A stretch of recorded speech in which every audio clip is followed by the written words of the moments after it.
Hello， 欢迎来到 Go Go 公好发，我是怡姐，我是丽华。怡姐，我觉得天气好热哦，我好想到巷子新开的那家饮料店买饮料来喝哦。你不要一天到晚想要喝那些饮料，那些含糖饮料喝多了可是会胎球，而且会代谢异常。胎球有这么严重吗？可是我看现在很多的后桑都会买来喝哎。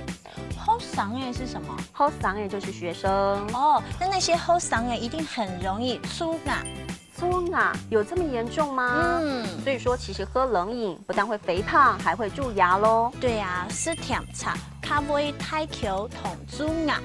是甜茶，咖啡胎球同蛀牙。对，所以 Go Go 公哈发要告诉大家，夏天应该要怎么样喝东西哦。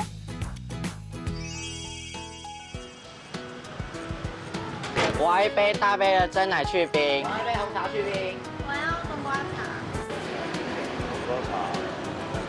谢谢。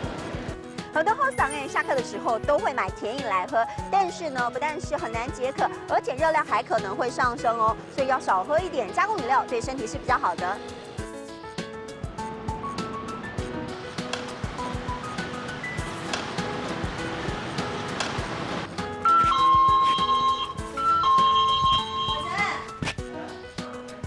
妈妈叫我拿东西给你。哦，明华姐姐，你在喝什么啊？珍珠奶茶。珍珠奶茶，你知道这个含糖量超高的，喝多了呢可能会胎球跟蛀牙哦。哦，那怎么办啊？如果要喝饮料的话，最好喝的是无糖，不过呢，最好是多喝开水，比较健康哦。我下次会多注意的。好，赶快去上课吧，拜拜。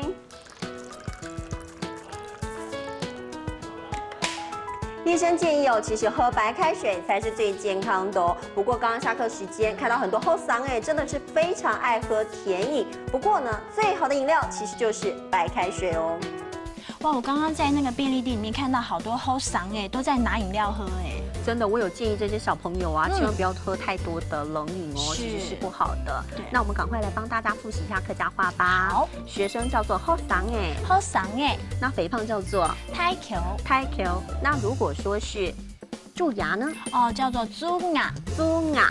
那如果是喝甜饮会肥胖跟蛀牙，叫做是甜茶，咖啡胎球同蛀牙，是甜茶，咖啡胎球同蛀牙。